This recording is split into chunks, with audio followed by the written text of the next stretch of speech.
Greetings from Snake Mountain Boat Works on Tuesday, July 30, 2024. Here's another new boat in Snake Mountain Boat Works shop. She is a 1950 mahogany, quite rare, mahogany U-22 that is in the shop for a total restoration. And this is our introductory video, so we'll do a walk around, share what we find with you, the good, the bad, and even maybe the ugly. She needs a whole bottom. As you can see, her planks have really opened up, and along the keel, as we get further back, I'm not going to try to shoot a video of this, but we've climbed under.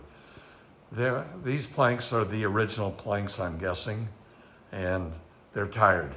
Some of them are beyond tired. Fasteners have popped out. The boards have come away a bit from the inner skin, and so we will put a true 5200 bottom on her with planks, because my guess is, knowing her owner, this boat is going to see the show circuit, and should. They're very rare, beautiful, has almost every option you can imagine. But she's been away from a wood boat shop for a little while. So as we walk around, the first thing we see is a horrible no-no. These two boards did not meet, so it was simply filled with some kind of goop. And that kind of goop has begun to create some rot here. There's a little bit of rot. It looks like some poor soul went through the trouble of forcing in Interlux joint compound underneath the bow light. That's really unnecessary. And we have the problems that the rub rail doesn't fit.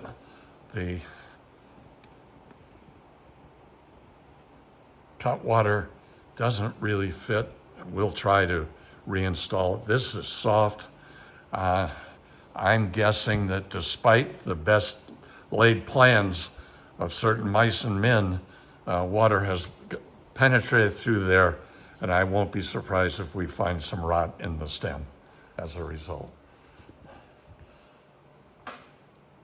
Here's a good laboratory, a good lesson. You see how the varnish is kind of dark along all of the seams and gets lighter in the body of each plank? That tells you that not only has the varnish begun failing, but water's gotten behind the varnish, and this is a situation where we do encounter rot in hull side planks. And here's a good example right here. There's rot at the ends of both of these planks. The other thing you'll see if you scan down, and particularly if you scan forward over the years, this is quite common. The planks have cupped a bit. And we'll do a walk around of the sides and then come back and look at the covering boards, etc. Here's a great example of what I was saying, right? Water has gotten through the varnish into those countersinks and probably all the way through the board.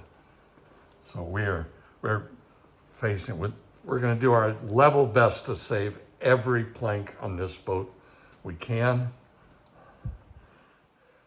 And let's hope that once we get the finish off, we discover that, in fact, the moisture just penetrated the fasteners and the varnish, but did not rot. At least on the port side, the rub rail looks like it was well sealed, so the typical rot we find there, we probably will not find.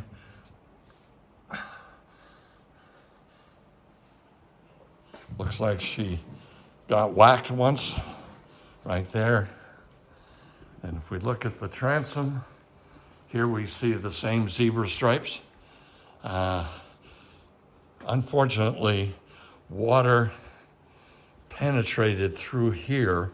And again, we can't really tell until the varnish is stripped off, but it looks like there's rot at the tails of these aft deck planks that has extended down the face of the transom.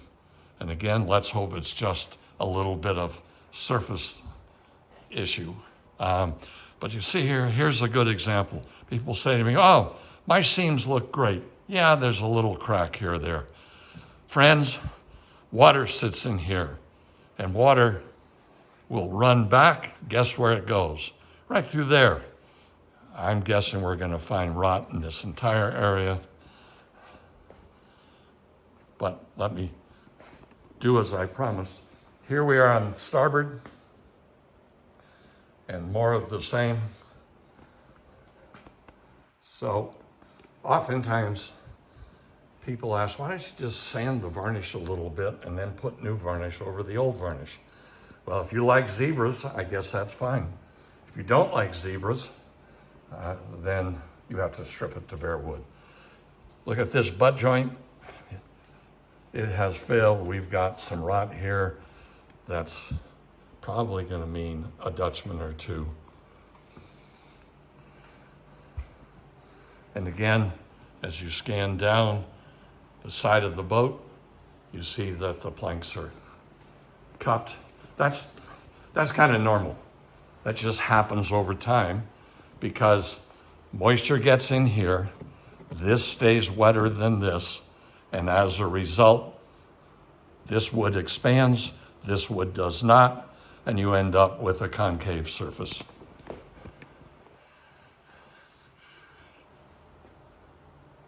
I didn't bother to climb up on a ladder, but the foredeck looks pretty good. Of course, it needs to be stripped and completely refinished. Now we start looking at covering boards. We get to this butt joint. If I can get the fluorescent light away, what do you see? Yeah, unfortunately, that's a butt joint that has allowed water to seep through and stand and stay. So we've got some rot to deal with there.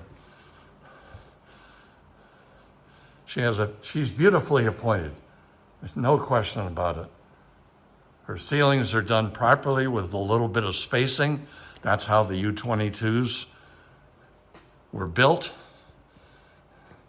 This covering board looks like, well, here we got, see this blush, right? Oh, I know it's difficult. There you can see it, I think. That means water's gotten through the varnish. As we keep coming back, we have another example and more examples. But now let's get to the good part. Robert Hinkle rebuilt this engine, and here's an incredibly excellent example of Robert's work. This engine was done, I'm guessing 5-6 years ago, maybe 7. And she was installed in the boat. She's an M. And this is how she presents today, a good while later.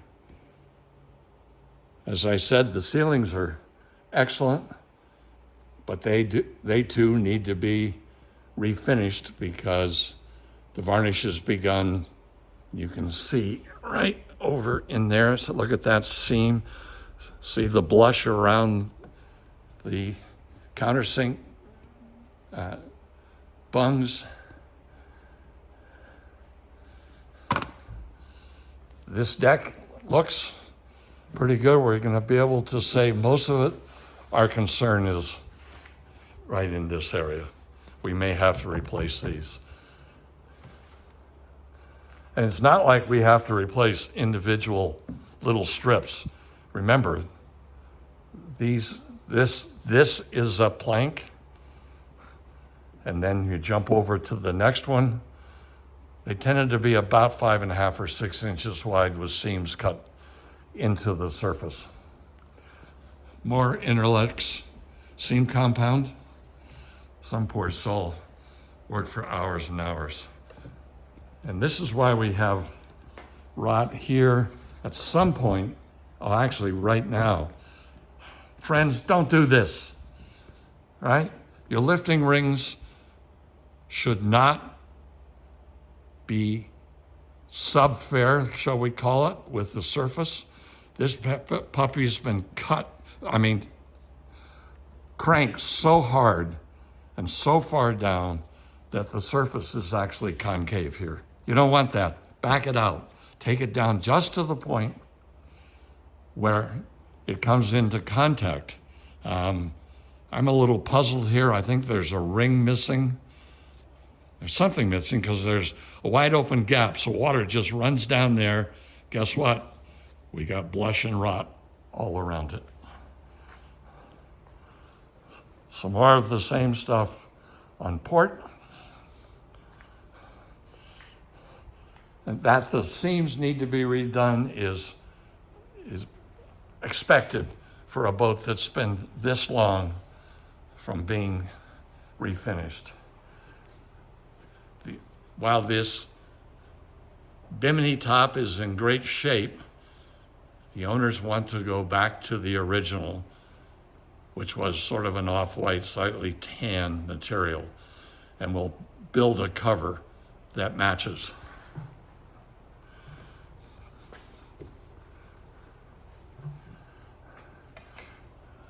The dashboard is all Ripley.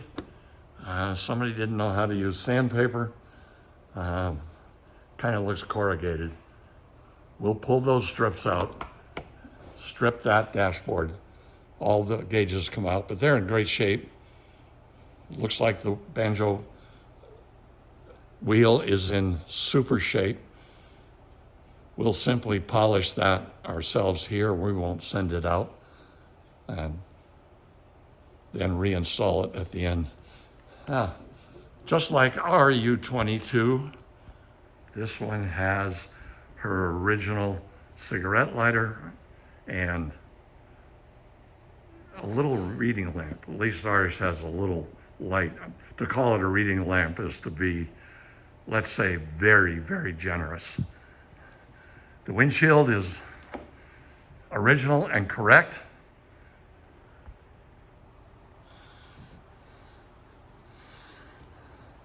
And on port, she basically, here's a great example. Look at the way these planks have pulled away from the covering board. All right? I think you can get a pretty good view of this. That's an open channel for water. That's why it's important to really seal your seams. I know many of you paint your seams as your last act. We don't do that.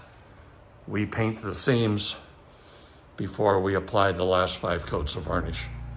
And that gives us a much more robust surface over these seams. Let's remember, they're not tongue and groove, they're not splined, they're butts.